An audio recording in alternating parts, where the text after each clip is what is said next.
Sure. My question was focused also on the AI's ability to disrupt.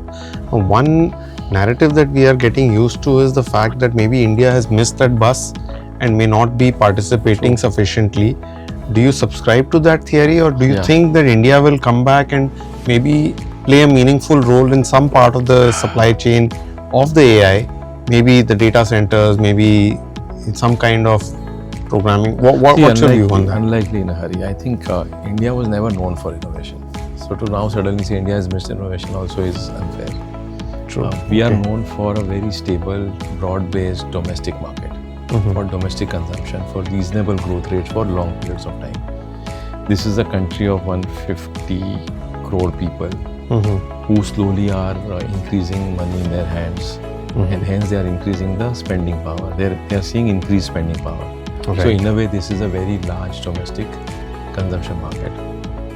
This is also a country where the need for credit is going to be very high, whether it is loans, whether it is credit cards, whether it is financial services product. As wealth in the hands of citizens keeps rising, a lot of these products will have long runway of growth. And these are all very stable long-term profit pools. So in India, 35% of the profits come from banking as an industry.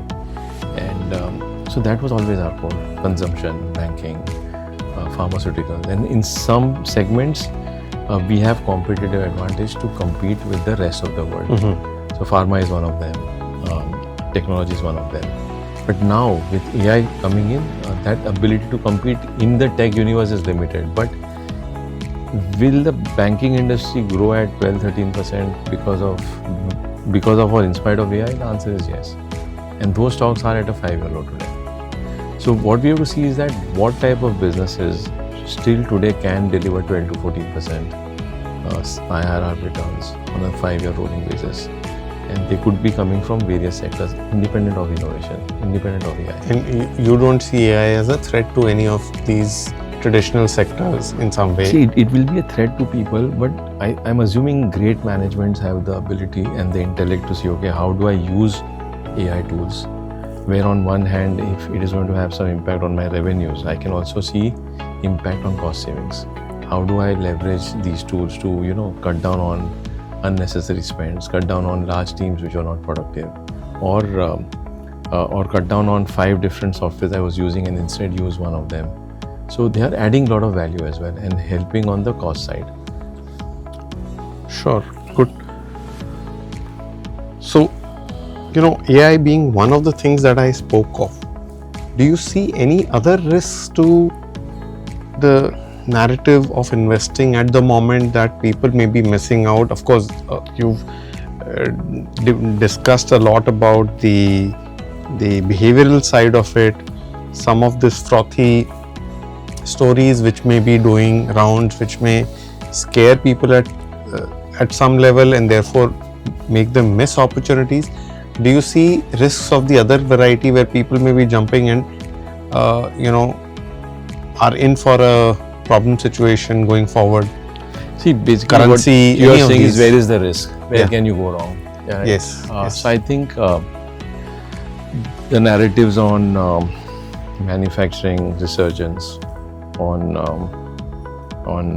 the infrastructure rebuilding, and hence some of these sectors and stocks are getting priced at 35-40 times of earnings, 50 times of earnings.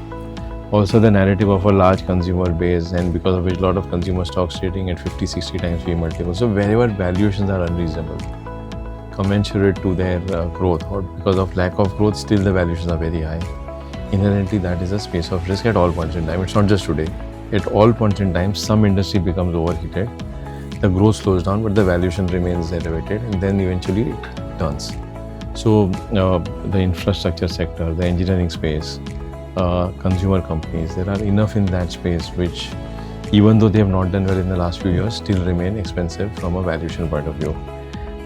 And even to your prior question that can AI forces disrupt sectors or corporate India, I think the way I think about some of these things as an investor is, why should I care? As long as if I can keep a diversified portfolio which will navigate me to either different asset classes or different parts of the world, including India. So if I have a portfolio which has Indian companies where growth is reasonable and valuations are reasonable, I can have some part of the portfolio in global companies which are doing massive work on the AI side, and hence they can be winners 5 years later. I can have some part of the portfolio into semiconductor companies which are solid companies which have lasted for 2 decades.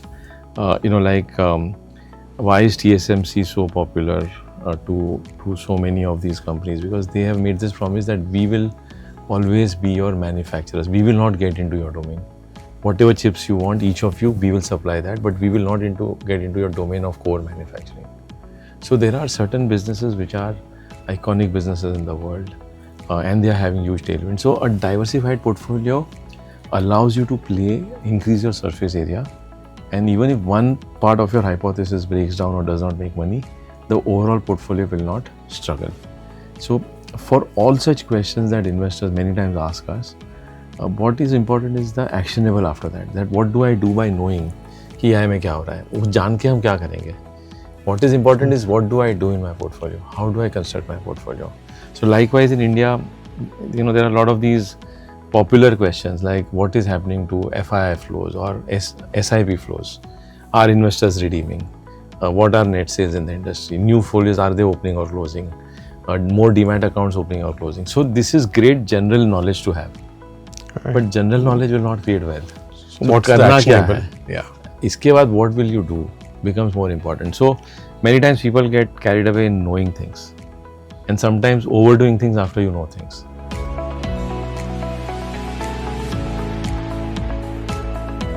So good. So one cue that I take from your perspective on this is to building a diversified portfolio globally. Yeah. And therefore to that effect, does Gift City help our investors in what way do you think that's going to help investors? We as Indians have been largely exposed to only the domestic market.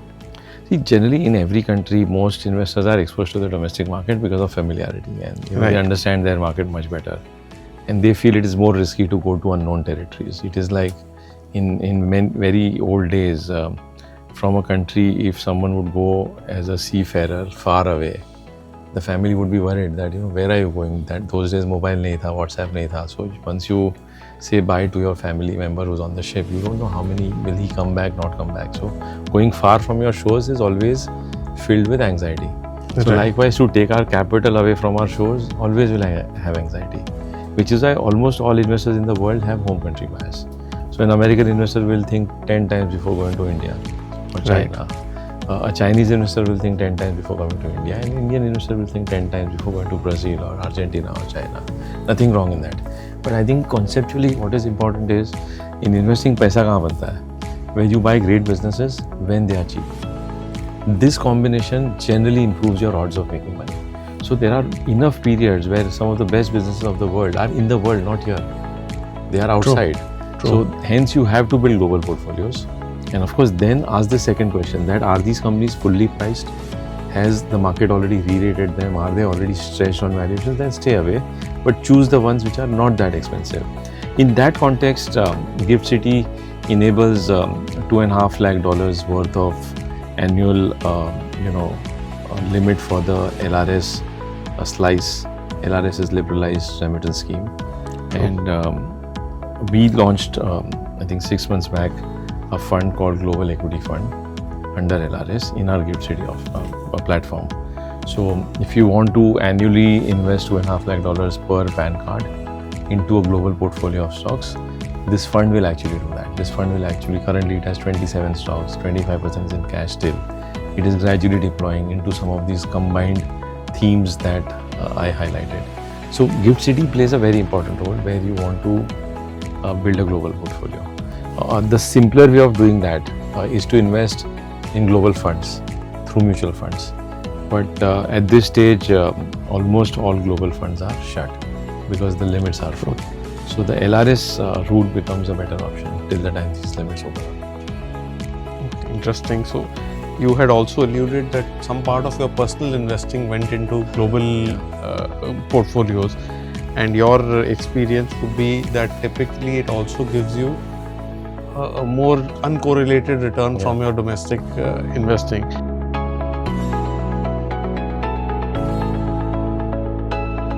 So this gets me to the next segment where I want to try and understand the larger philosophy with which you have, or what's been the life's learning, and how have that helped in framing your philosophy of investing in terms of what experiences, what learnings. Could you give us an insight into some of those things? I'll tell you one of the most defining turning points for me and learning for me. I'd gone for a client meeting, I think in 2006-07. Okay, interesting. Naren, quite a long time back. Yeah, Naren, who's one of the most well-known investment celebrity in our country. And we were sitting at the reception, and on the that day market was up and most stocks were up 2-3%. So the TV screen was showing the ticker moving like always and everything in green. And I just made a comment, "Kya acha din hai?"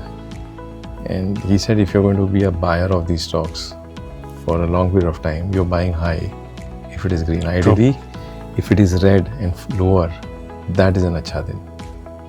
Because then you can buy more shares. So like everything in life where we want bargains, in investing we don't look for bargains.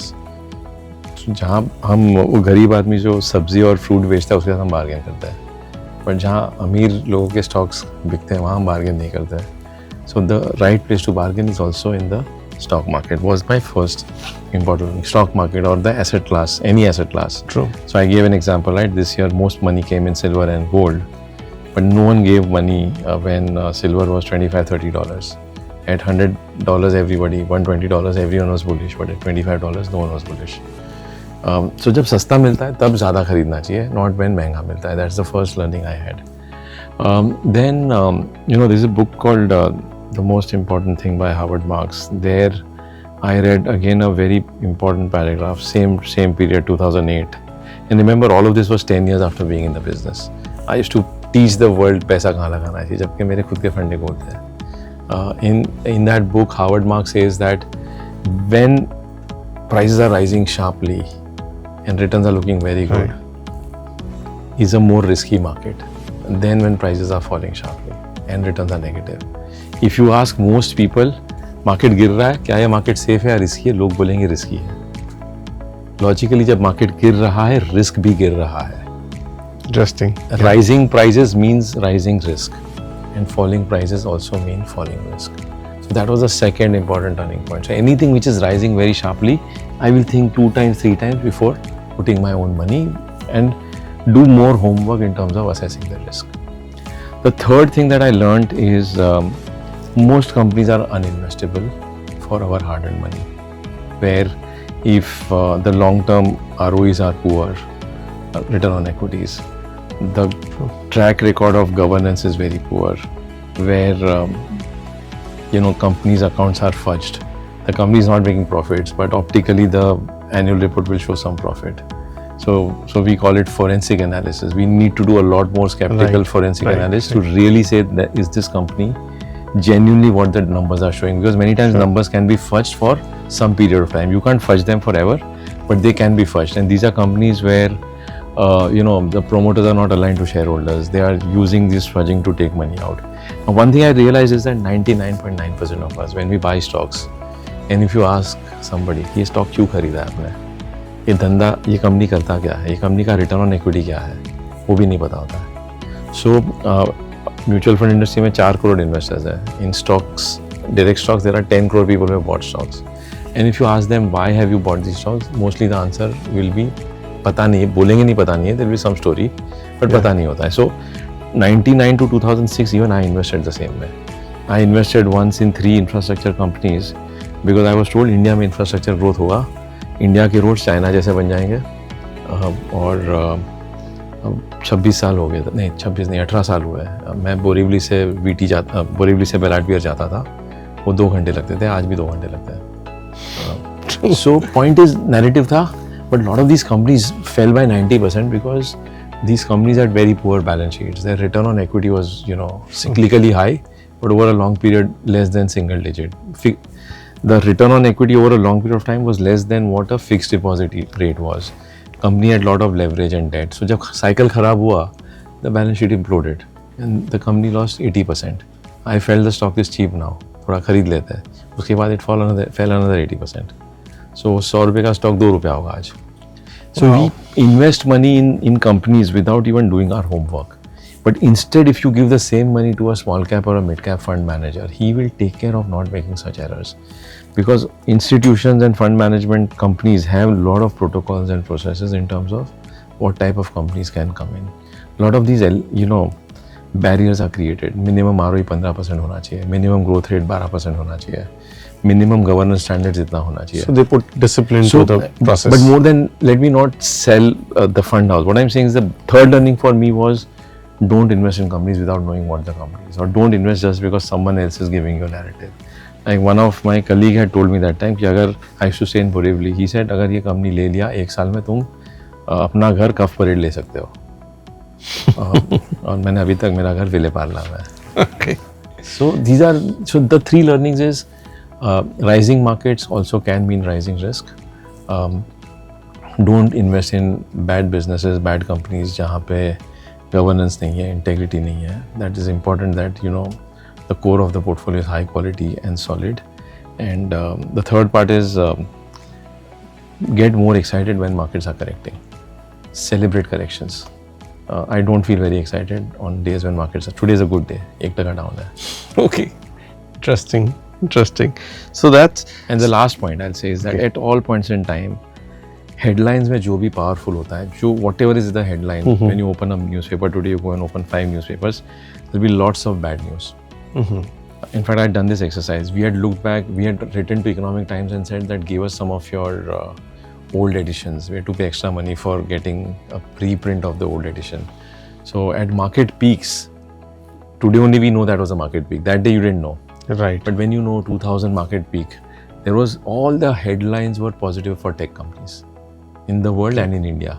Since that day till today, the returns of a tech fund or tech index is less than 10%. Or all the headlines were extremely positive in 2007 about emerging markets, about India, about infrastructure story, because BRICS was becoming very popular. So all headlines were positive. Now when you are reading those headlines, it triggers animal instincts in you that all is well. And we give up the respect for valuation. On the other hand, exactly 1 year later, you open any newspaper in 2008, October, all headlines were negative. True. And if you had invested on that day till today, the returns are 18% CAGR. Just 9 months prior, investing in high valuations and very good headlines, since that day till today, the returns are 10% CAGR, 10 and 18 CAGR gap, just by waiting for 7 months and not buying obscene valuations versus investing in very cheap valuations. So the fourth learning for me is don't get influenced by what is topical in headlines today, because by that time everything's in the price. Good headlines, the stock price has already risen. Bad headline, the stock price has already fallen. So it's already in the price. Don't be late after a headline has come. So this situation would have actually also worsened now with the overload of information where Yes, people get yes. influenced even more. Absolutely. And there is also social media, which probably wasn't as pervasive and as bad maybe in the first decade of this century. So I've learned one thing, that in investing you have to be an anti-social. Not anti-social, you have to be an independent thinker. You have to question assumptions. You have to look at history of data and see what data is saying. You should not just get carried away because someone says market is cheap, so invest more money. Like I was saying this in the middle, that today a lot of people are saying invest now because now markets are cheap. But it also meant that 2 years back markets were not cheap. Right. But that time everyone gives you stories of growth. Right. So you have to be very careful to have bullshit detectors because there is enough in the world. See, wherever there is money, honeybees will come. Yeah. All your investors who are going to watch this podcast are wealthy investors. DBS is a bank of wealthy investors. So many people will go and sell you products and stories and new ideas and new theories and this is a new world. True. But there are old lessons which you should never forget.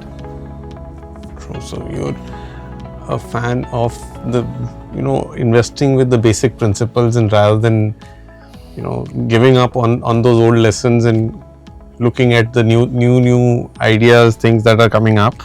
So, and interestingly, we also pointed out that the one book that would have influenced you is the the most important thing. So there are many books where actually see again दुनिया में ना वो एक line बोलने के लिए लोग 10 line लिखते हैं, तो every book is worth being just a blog. So out of 20 chapters there are 20 paragraphs which are very useful and they are life changing. Right. But वो 20 paragraphs ढूंढने के लिए you have to read 20 chapters. There is no shortcut because you need the context, you need the setup. नहीं तो हम हर movie का सिर्फ dialogue देखते हैं, we look at the whole movie. और so most important thing by Howard Marks is very good. The one book I have really enjoyed a lot where it has taught me decision making errors. Ultimately, see, one thing I have learned is we have to learn from failures. Investing में failure कम करना है. We have to reduce failures. If we are able to reduce failure rates, our returns will improve. So this book called The Art of Thinking Clearly tells us that most often where do we make decision making errors. It's a beautiful book written in very simple language with a lot of examples and stories, and every chapter is very enlightening. It will help you realize how or do we take bad decisions, whether in life or in investing. You know, why do doctors wear a white coat when they come for an ad?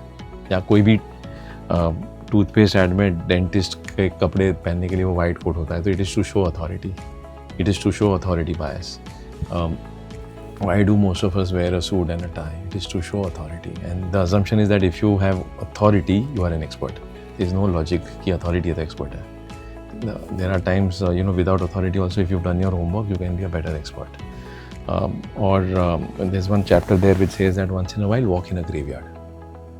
Can you imagine a chapter like that? And you wonder कि graveyard में कौन जाएगा? And he says that there are more people who have died in the world than those who are alive, right? Right, absolutely. And there are a lot of buried stories of failures. And when he meant graveyard, to be found there? Yeah. So what he meant was that there are more failed businesses than successful businesses, which means the natural order of the world is failure. And successes are random and selective. So we only focus on the stories of success and say कि चलो entrepreneur बन जाओ, startup शुरू कर दो. अगर startup का death rate is 99%. Right. And the 1% that succeed, the conditions were very different or some stroke of luck. What is the probability that you will be the one getting that stroke of luck? What if you are in that 99? The odds mathematically are you will be in 99. So then you have to learn that what made the 99% fail so that you avoid that. Charlie Munger has said, tell me where will I die so I never go there. Now this is a very, very powerful statement. I'll repeat it. Tell me where will I die so I never go there. What does it mean? If आपको पता है कि आप यहाँ पे मरने वाले हो and if you never go there, you will never die. You will get immortality. So in investing again, what causes accidents? So instead of saying कहाँ पैसा बनेगा, चाइना में बनेगा, कोरिया में, अभी सवाल जवाब कैसे रैंडम होते हैं. हर 6 महीने में सवाल जवाब चेंज होता है. Correct. अभी AI का स्टोरी है, 2 साल पहले मेक इन इंडिया का स्टोरी था, 10 साल पहले ब्रिक्स का स्टोरी था. That keeps changing.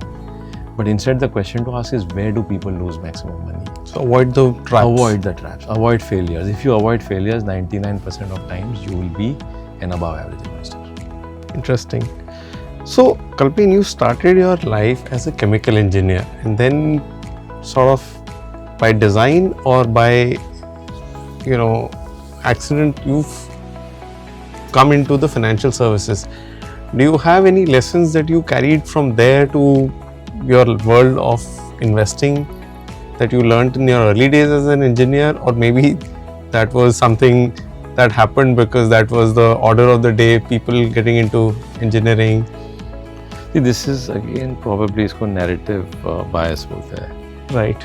अगर मैं इसको romanticize करना है तो I can give you a great answer that yeah, मैंने engineering में math सीखा और engineering teaches you structures, foundation, risk management. because chemical engineering में ये सब जानना ज़रूरी है. True. Otherwise वो reactor explode हो सकता है, factory में आग लग सकता है. So and then I learned my risk management so well. फिर I deployed it in my money management and that is how I've been successful. But why did I do engineering? Because my dad told me to do engineering. Right. Why did I do MBA? Because I wanted to run away from engineering. कर लिया, फिर समझ आया कि ये मेरे काम का है नहीं. मुझे मशीन के साथ बात करना नहीं समझ आ रहा था. मुझे वो बॉयलर पे खड़े रह के डर लगता था कि इतना 200 डिग्री का बॉयलर, हाथ गलत जगह पे टच हो गया. तो to run away from them, friend said MBA कर लो. MBA कर लिया. पूना में एडमिशन मिला था. मुंबई में NMIMS में गुजराती कोटा था, इसलिए मुंबई में मिल गया. So instead of Poona I came to Mumbai because I did NMIMS Mumbai, L&T Finance came for an interview there. I got selected. If I had been in Pune, maybe it could have been a different route. So a lot of outcomes are random. All I know is that in the journey in between, I have worked hard. I have been very sincere. I have, taken this job with a lot of fiduciary responsibility that this is other people's hard-earned money. I have been blessed to work with some of the finest talent in the industry. Some of them are in my company. A lot of them are outside my company where I have worked. सीखने बहुत मिला. So you have to be. So a lot of this, whether I am an engineer has got no connection to where I am sitting today. Zero connection. So in all honesty, it is a random. It just so happened कि उस ज़माने में सब लोग engineering करते थे. 91 में demand था chemical engineering का. Because कुछ तो demand supply mismatch था. World over chemical industry was doing very well. By the time I passed out, the demand went away. वो फिर 25 साल तक chemical industry was in a slum globally. And then the demand shifted towards computer science. True. And that has remained relevant till now. यहाँ के बाद क्या होगा पता नहीं. So if you had to go back in time and give an advice, the current day Kalpen had to give an advice to the Kalpen at that time, what would that be? Maybe that probably also applies to your son at the moment. See, वो time पे कोई advice सुनता नहीं है. I was not listening to my parents' advice as much. So why would I listen to my advice, which is, one generation poor? Right. So I've realized the only thing I would just say is that stick to line and length. Be sincere in whatever you do. Be hungry in whatever you do. Find your areas of interest and pursue that. Thankfully, in those days, there were a lot of limiting dimensions from a career or education point of view. Today, the whole world has opened up. Today, sitting wherever you are, you can learn multi-dimensionally different subjects. Physics सीखना है तो उसके videos available है. True. Some of the best coaches of physics can be your coaches if you create a proper prompt on ChatGPT. And I want to learn from these 5 best physics teachers of the world. You want to learn computer science, you can learn. So today, the opportunities are very different. And the only advice I would give from an investing point of view is all that I said in the early days, that don't chase past returns. Understand, first of all, how money is lost. See, it took me 10 years to know what mistakes I have made. So 10 साल चले गए. Compounding के 10 साल चले गए. On day 1, whatever small money I was earning, अगर 8,000 रुपये का salary था, and almost all of it was saved because I used to stay with my parents. For the first 10 years, that money was invested very randomly. कभी पैसा बन गया, कभी नहीं बना, but at large नहीं बना. If this knowledge was there that good investing is about investing in a good asset class, good is very important, at good valuations, again good is very important, for good periods of time, which is long periods of time. So most often we compromise all the 3 goodness to become bad investors. We rarely invest for good periods of time. If you see, the average holding period of an equity fund is 3 years. When I said at the beginning of the podcast, it takes 50 years to build a company of repute. 25 साल of education, 25 साल of building a business. True. But the average holding period when we are holding other people's business is 3 years. So goodness of time is lost. Invest in good underlying asset class is most of the times lost because we don't know where we are investing. Invest at good valuations is lost because we generally like an asset class when it has run up, when the valuation is actually too high and hence bad. So we almost do everything which is a sign of a bad investor. Good. Thanks. So one final question before we wrap up. So, you are in an industry which takes a lot of mind share, lot of effort, being connected all the time, being in the markets, as they say. How do you unwind and how do you get away from it? What are your personal hobbies or personal pursuits apart from the work that you do, which sort of keep your life sort of balanced? So I'm so blessed, I feel, and most of us in this industry are so blessed that our work is our unwinding. Because you're reading constantly, you're meeting people of a certain level of intellect always, you're meeting diversity of people. When you meet investors from different industries, there is diversity. When you meet companies and businesses where you want to invest, there is diversity. So the work itself allows a lot of time to feel great about it. The work itself is enjoyable. So when you're doing enjoyable things all through the day, actually it becomes difficult to think about unwinding because reasonably at least I have been very fortunate that people who I work with, every time I'm in a conversation, I talk to any of my colleagues, I look forward to that conversation. If I talk to some of my investment guys, they'll tell me something, more nuanced about a certain sector or what's happening in the world. If I talk to my marketing guys, they'll come and tell me that, this is a better framework to apply of marketing. This is a consumer insight. This is how consumers are thinking.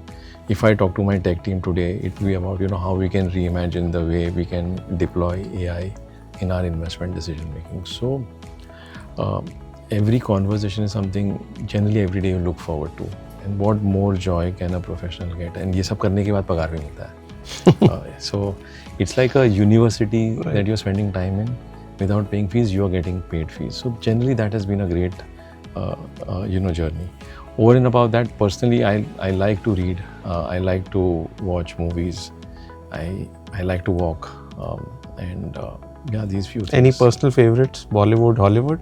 Anything which has Amitabh in it is my personal favorite. Okay. Hollywood was for a long period of time. I could not understand the English without subtitles. So I started watching English movies very late.